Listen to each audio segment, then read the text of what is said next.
Healing Juntas Familia. My name is Irene Oseguera and I'm the host of this podcast. Before we get started with today's episode, I wanted to remind everybody of our disclaimers. Please make sure that you are making time for yourself, you are taking care of yourself, and remember that the information provided in this particular podcast is for educational and informational purposes only.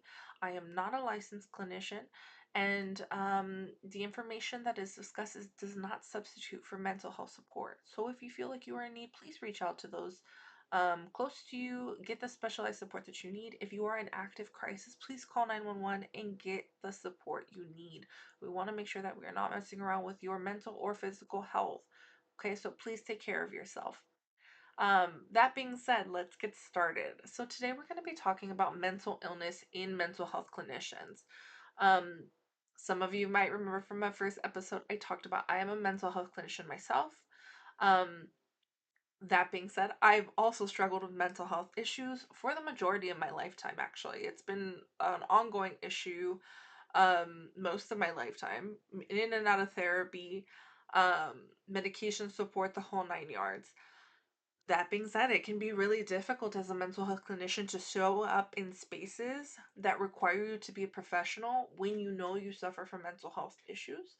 Um, and there's a lot of stigma around it, honestly. So, we're considered to be the professional. So you have to show up in a space and you have to know what you're doing and you have to show up and smile and do all the things that are necessary as that role pertains to you.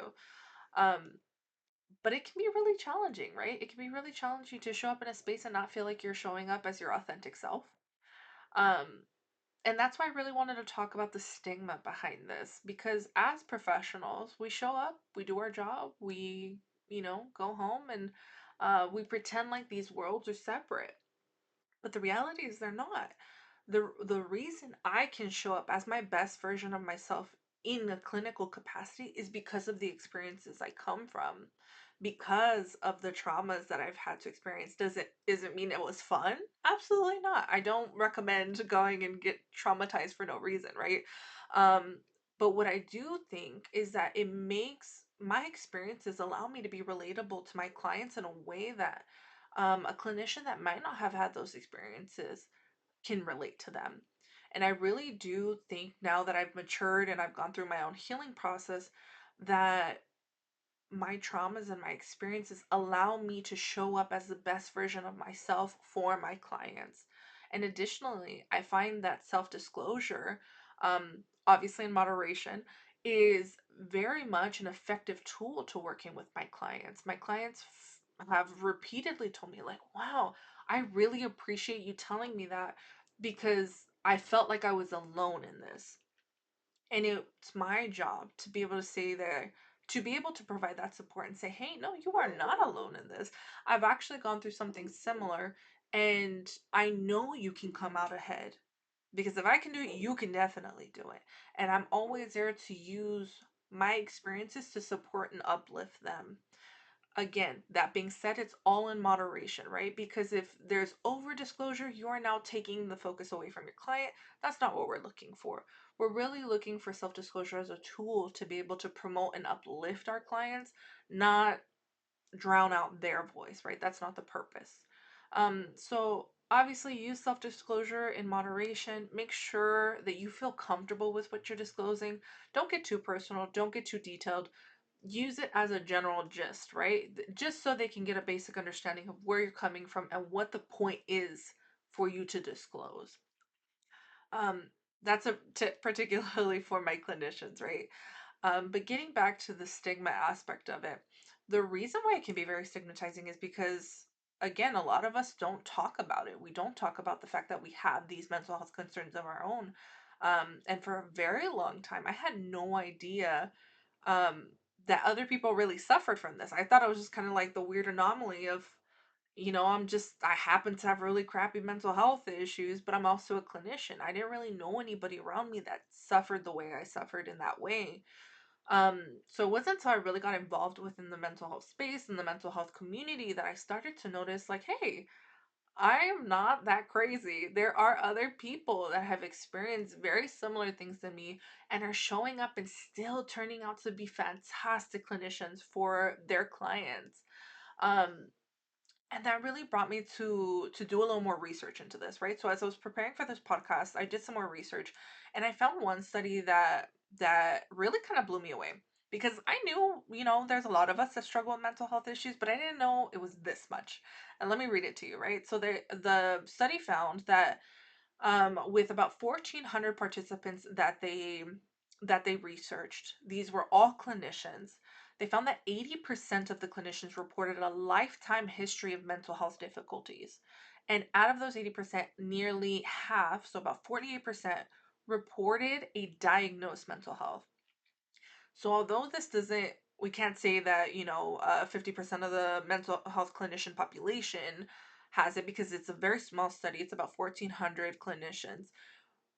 We can get a very good idea that this is not something that just a couple of people are worrying or dealing with. This is quite a large percentage of the mental health clinician population that is experiencing mental health concerns in some form, and even more so that are actually diagnosable, right? This that they can have an active diagnosis going on as they're providing clinical support to their clients.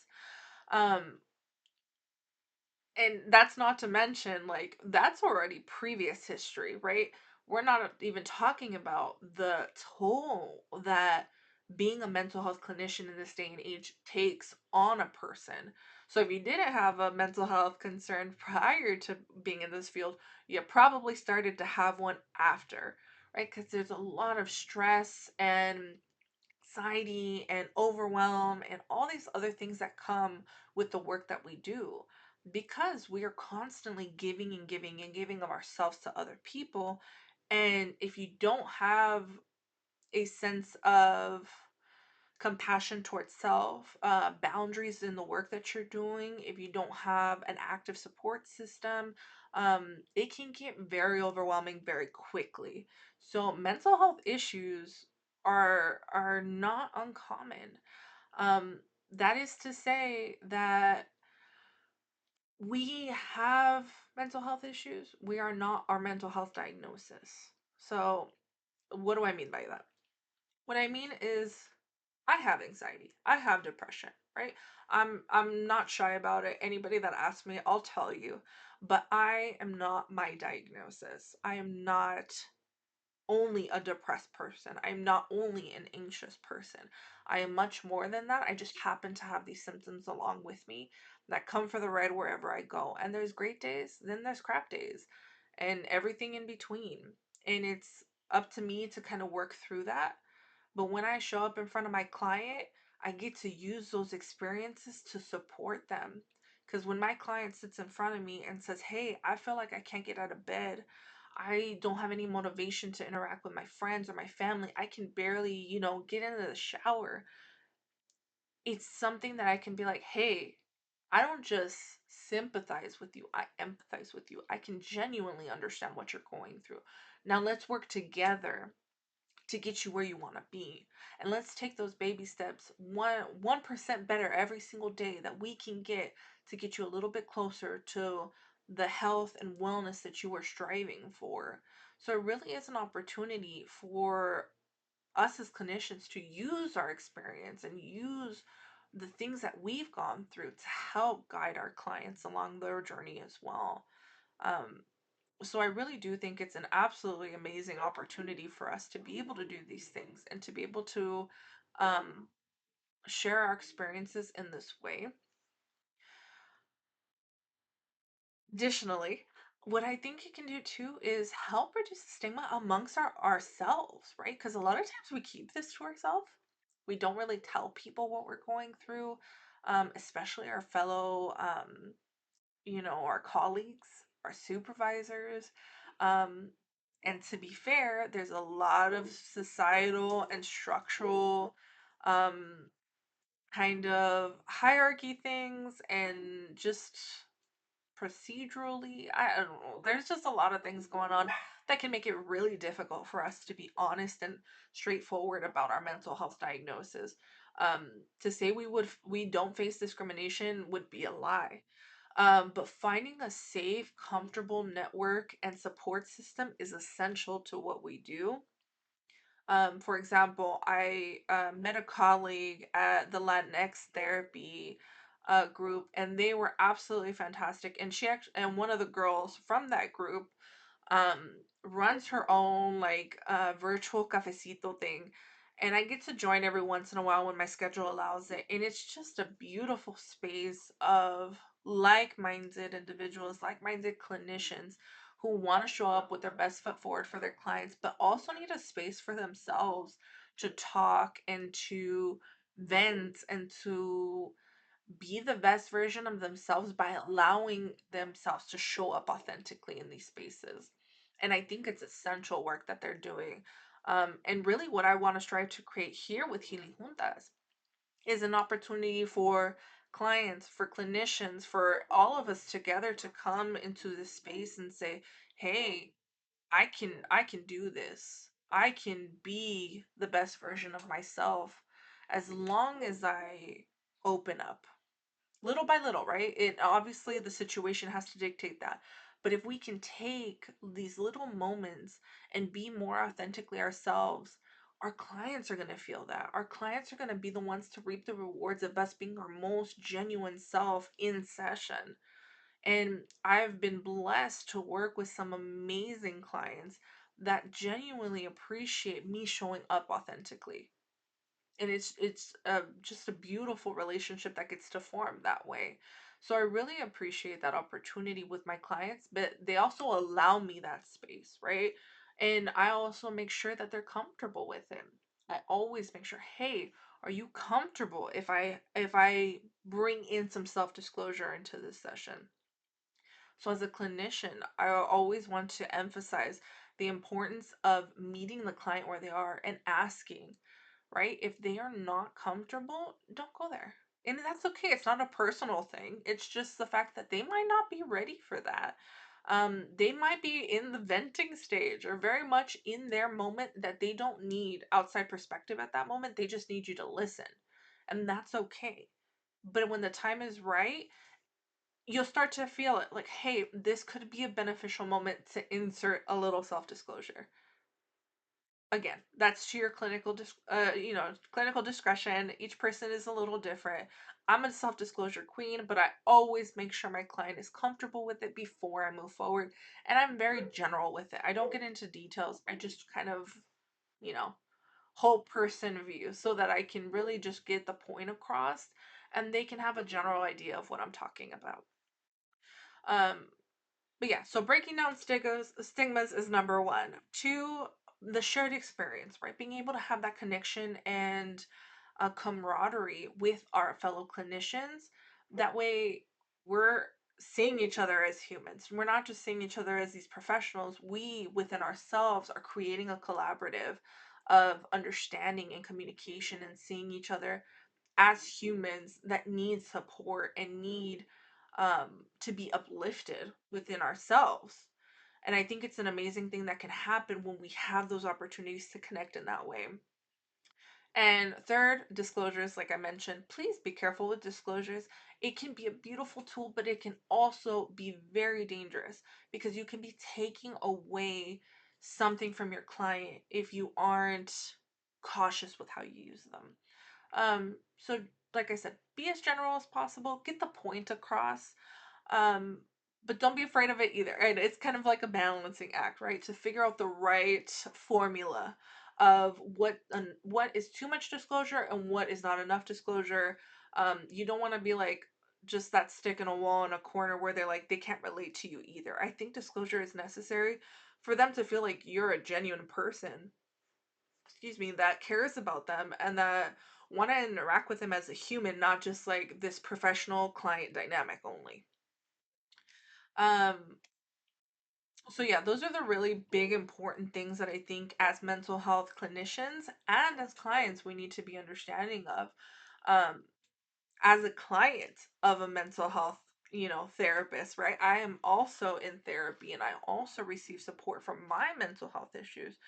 I need to be understanding of my clinician's perspective. I love personally as a client when my clinician self discloses. It really makes me feel like I can resonate with her. It really makes me feel connected to her. Um, it just feels like I'm talking to a friend. There's obviously always a professional limit there, but there's never a sense of like, I can't connect with you. I don't know who you are. We've only been seeing each other literally 2 sessions with this particular therapist that I have, and I already feel like I know her so well because she just says it like it is, and that's something that I respond to really well. So that's why I'm bringing it up kind of from the two sides. As a clinician, don't be afraid of it, and as a client, I've always welcomed it. So as if obviously you might be different, so speak your truth. If you feel like that's uncomfortable for you, just tell your clinician, "Hey, I'm not a huge fan of the self-disclosure stuff." Like, and your clinician should facilitate an environment where that feels welcoming and comfortable for you to talk about. But yeah, so that's kind of like the general gist, right? There's multiple kind of avenues to look at this at, but if we work together on a client clinician basis and as a professional within our colleague group, there's two ways we can really handle this. We can minimize stigma within our group of professionals by talking about this more intentionally, right? Talking about our mental health concerns, talking about the things that we struggle with. So it's not so taboo. It's not such a stigmatized thing within our community of professionals. And additionally, talking within our client excuse me, clinician roles, because we can really do a lot of good, a lot of healing when we allow ourselves to authentically show up as ourselves in these spaces. So, I know that was a lot. I hope you guys followed along with me. I really appreciate you guys staying to the end and listening to this podcast episode with me. Um, I'm hoping that you guys can get some important information from it or something you find useful. I'm going to continue talking about things that I just find interesting and important in the work that I do and in the community that I come from and the spaces that I hold and things that I just think are not as talked about as they should be. I definitely take a perspective of educational and informational, kind of as the disclaimers talk about, but I also bring in the personal perspective because I have been in a lot of these roles personally and professionally. So I want to take up space in this arena to educate, inform, but also bring a personal touch to the story that I'm telling. Hopefully, you guys are feeling that with me. If you guys have any questions, comments, or concerns, please feel free to reach out to me. I love talking to people. I am really involved with my community as much as I can be, so please reach out. Um, but thank you again for listening to this episode, and I will see you guys on the next one. Bye.